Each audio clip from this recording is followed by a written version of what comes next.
sẽ bọc keo để chỉ cho nó sụt tê sẽ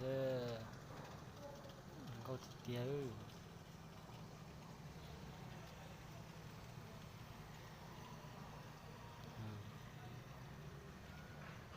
casino gì anh ơi thì đứa trẻ hút cú thì nó nữa casino gì thì nó nữa casino ở vô thì nó đâu có trốn nó chia đứa trẻ này